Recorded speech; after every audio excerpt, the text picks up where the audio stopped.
Bugün sizlə biraz hər rutinləri, ümumiyyətlə günə necə başlamaq lazımdır.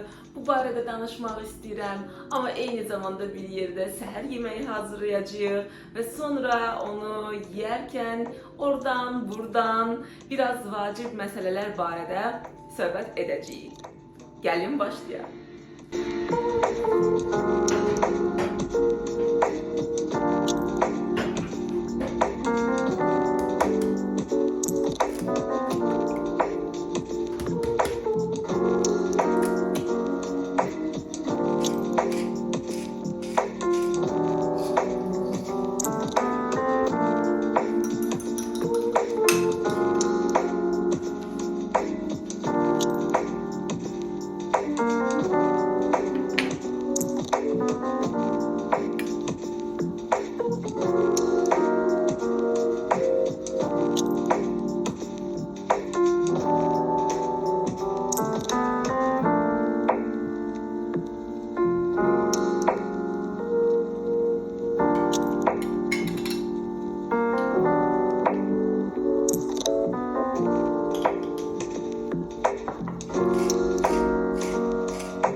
Gəlin başlayaq söhbətimizə. Mən həm də çox acam.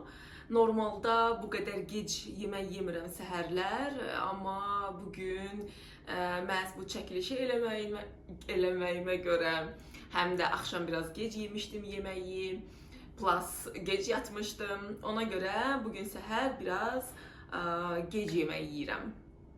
Ümumiyyətlə günə necə başladığımız bütün günümüzü müəyyən eləyir.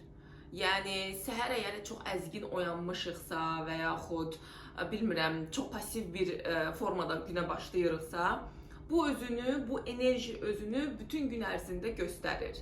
Məsələn, əgər öz səhər rutinlərimdən danışmış olsam, səhər oyanan kimi fərqi yoxdur. Səhər saat 5-də oyanıram, yoxsa 7-də. Mütləq birinci idmanla, yoga ilə başlayıram günə. Ardıca meditasiya, nəfəs praktikaları və üstünə hardasa 1 saat keçəndən sonra səhər yeməyini yeyirəm. Və səhər əgər belə deyək də çox ac başlayıramsa günə, səhər oyananda özümü çox ac hiss edirəmsə, mütləq chia toxumunu isti suya qatıb, bir xörək qaşığı chia toxumunu isti suya qatıram. Elə bugün səhər də onu elədim ki, çünki gec yeyəcəkdim yeməyi və məni tənzimləyə bilsin. Hipoglisemiya var və aclıq hissi gələndə insulin çox düşür, qan şəkərim çox aşağı səviyyədədir. Ona görə bədənimə qulaq asaraq vaxtı-vaxtında onun yeməyini verməliyəm. Amma chia toxumu ilə suyu səhər içəndə biraz da limon sıxıram. Bunu eləyəndə həm mənim qan şəkərimi balansda saxlayır səhərlər, həm o birdən ani gələn aclıq hissinin qarşısını alır və mən günümü çox rahat şəkildə başlayıb biraz gec səhər yeməyi yeyə bilirəm. Xüsusən də axşam əgər daha gec saatda yemişəm.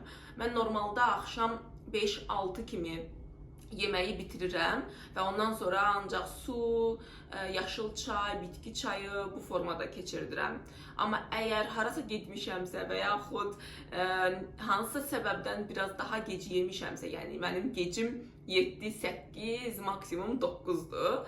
Əgər bu saatlarda yemişəmsə, mütləq səhər yeməyini biraz gec yeyirəm ki, o axşam yediyim səhər artıq oyanıb idman eləyəndə o idmanla enerjiyə çevrilsin, məni təmin eləsin və ardıca mən 1 saat yarım sonra səhər yeməyini yeyib günə başlaya bilərəm. Ümumiyyətlə, mənim rasionumda səhər yeməyi çox önəmli bir yer tutur. Çünki düzdür, elə insanlar var ki, deyir ki, mən səhər yeməyi yemirəm və bu mənim üçün okeydir. Gündə 2 dəfə qidalanma aparırlar və yaxud 1 dəfə qidalanma. Yenə burada onu vurğulayım ki, hər bədən müxtəlifdir. Məsələn, mən öz bədənimi artıq tanıyıram və bilirəm ki, mənim bədənim gündə 3 dəfə, 3 öğün deyir də türklər, 3 öğün yeməyi sevir. Məsələn, bir insan oturub bir gündə 1 dəfə yemək yeyirsə, amma 1500 kalorili bir şey yeyirsə, mən o 1500 kalorini 3 öğünə bölürəm. Yəni səhər, günorta və axşam. Və hərəsində 500-500. Yəni mənim bədənim bu sistemi qəbul edir və bu sistem onun üçün ən ideal işləyəndir. Burada bir daha onu deyim ki, ən önəmli məsələ hər insanın öz bədənini tanımağıdır. Gəlin sizə biraz danışım ki, mən bugün nə yeyirəm. Ümumiyyətlə, mən avokado və yumurta birləşməsini çox sevirəm. Və bugünkü yeməyimdə demək olar ki, həftənin bir 3-4 günü mən bu tip bir şey yeyirəm. Turşmaya çörək, 1 dilim turşmaya çörək, bəzən isə 2 dilimə qaldıra bilirəm. Bu da yenə bədənimə qulaq asmaqdan irəli gəlir. Məsələn, PMS dövründə, aybaşı günlərində qadın orqanizması daha çox enerjiyə ehtiyac duyur və ona görə iştah daha da artır. Bəli, o günlərdə mən artıq 1 dilim yox, 2 dilim çörək yeyirəm. Və çörəyi adətən səhər saatlarında yeyirəm. Çünki səhər saatlarında yeyəndə o rahat bir şəkildə gün ərzində enerjiyə çevrilir. Amma axşam yemək o metabolizmaya çox yaxşı təsir eləmir. Və dediyim kimi turşmaya 1 dilim. Bugün məsələn mən indi follikulyar və ovulyasiya dövrlərimdəyəm. Ona görə iştahım o qədər də karbohidrat tələb etmir. Və 1 dilim mənim üçün yetərlidir. 1 dilim turşmaya çörəyini, mən çörəyi nə edirəm, bunu da sizə izah edeyim. Mən alıram bir çörəyi və onu doğrayıram, buzxanaya saxlayıram, buzxanada saxlayıram və gün ərzində işlətdikcə 1 dilim, 2 dilim götürürəm, qızdırıram, onun buzu açılır, qızır, istiləşir, ondan sonra istifadə edirəm. Bu formada çörəyi saxlamaq və istifadə eləmək artıq tip tərəfindən də təsdiq olunub ki, o çörəyin tərkibindəki həm xeyirli maddələri absorpsiya etməyə kömək edir, həm də onları saxlayır. Eyni zamanda çörəyin o kökəldici funksiyasını müəyyən qədər azalda bilir. Amma hər bir halda çörəyi səhər saatlarında yemək daha məsləhətlidir. Və bu dilim çörəyin üzərinə mən biraz avokado əzdim və süzmə qatıq qarışdırdım. Duz, istiot, limon suyu sıxdım, çəkdim çörəyin üstünə. Onun da üstünə artıq qayğanaq elədim, 2 yumurtadan qayğanaq və sonra da biraz toxumlar səpdim. Bu məni hardasa 3 saat yarım tox saxlaya biləcək bir qidadır. Yenə deyirəm, follikulyar və ovulyasiya mərhələlərimdə. Amma mən PMS və aybaşıda olsam, əsla bu məni doydurmaz.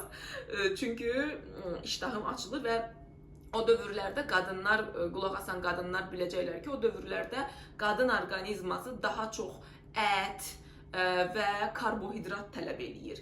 Və bilin ki, əgər bədəniniz bunu tələb eləyirsə, onu mütləq ona verin. Söhbət sırf hələ ki qadınların qidalanmasından gedir. Aybaşı günlərində daha çox qidalanmaya ehtiyacı var bədənimizin ki, o işi qura bilsin. Çünki bədən bir tərəfdən sistemin normal işini təmin eləmək üçün işləyir, metabolizma. Digər tərəfdən də bətində gedən o aybaşı prosesini, ona hazırlıq mərhələsini aparmalıdır, idarə eləməlidir və artıq iki yerə parçalandığına görə daha çox enerjiyə ehtiyac duyur. Daha çox enerji isə əlbəttə ki, qidalardan gəlir. Onu da qeyd edeyim ki, qidalanma hər insana fərdidir, unikaldır və hər insanın fərqli qida ehtiyacları var. Əsla kiminsə qidalanma tərzinə baxıb onu yamsılamağa və yaxud da ki, birbaşa özünüzə tətbiq eləməyə çalışmayın. Burada önəmli olan öz orqanizmanızı tanımaqdır. Mən hələ 20-21 yaşlarım olanda qida ilə daha fərqli bir münasibət yaşamağa başladım. Çünki o dövrlərdə dərimdə səpkilər yaranırdı, akne olurdu üzlərimdə və çiyin nahiyələrimdə.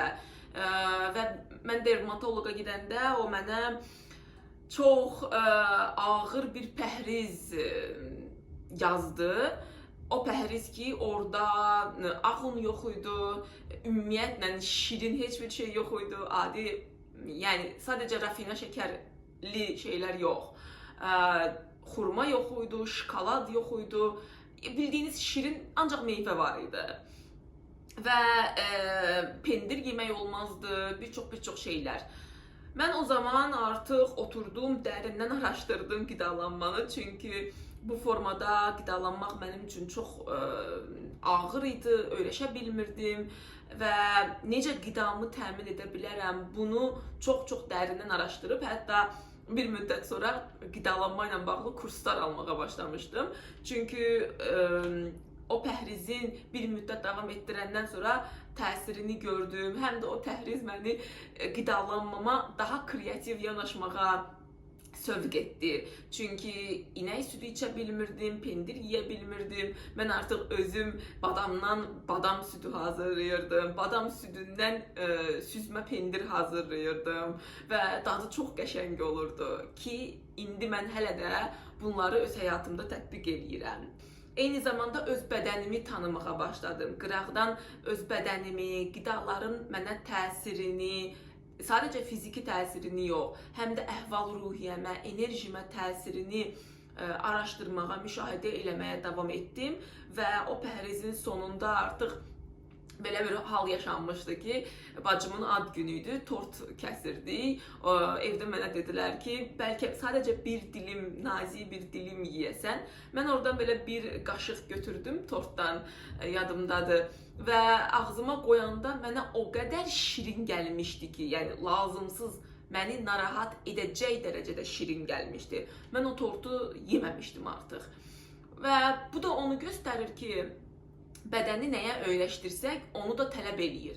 Əgər siz hər səhər turp, göyərti, yaşıllıq yesəz, bədən bir müddət sonra bunu tələb eləməyə başlayacaq. Həqiqətən, sözün hərfi mənasında bədən bunu tələb eləyir. Bugün məndə yoxdur səhər yeməyində göyərti, amma günorta yeməyinə ayırmışam onu deyə səhər yeməyində yoxdur.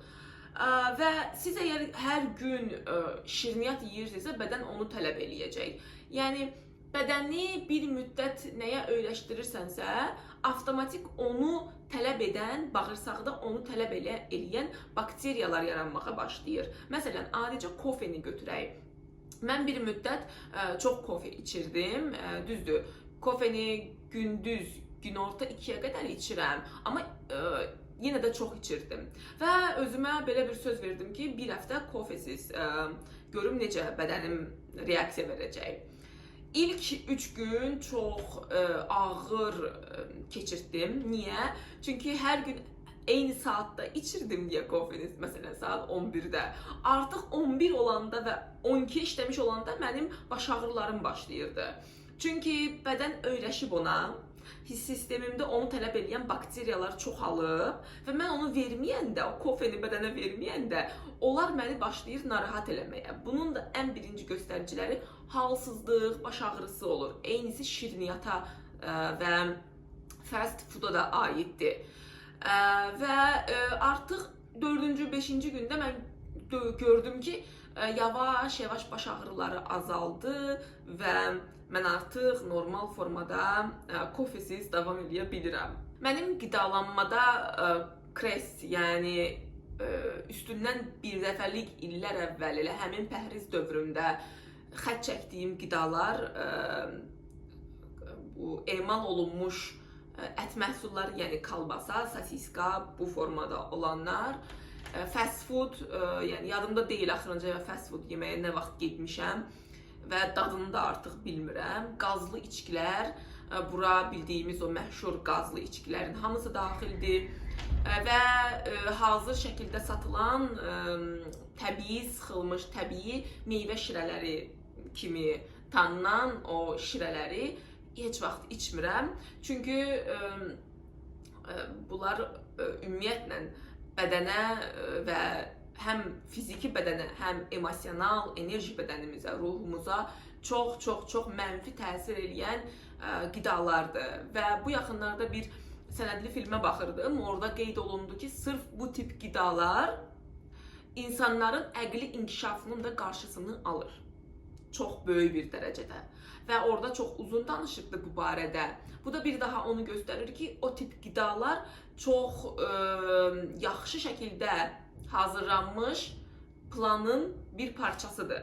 Yəni insanların o qidalar məsələn insanın spiritual oyanışına çox pis təsir edə bilir.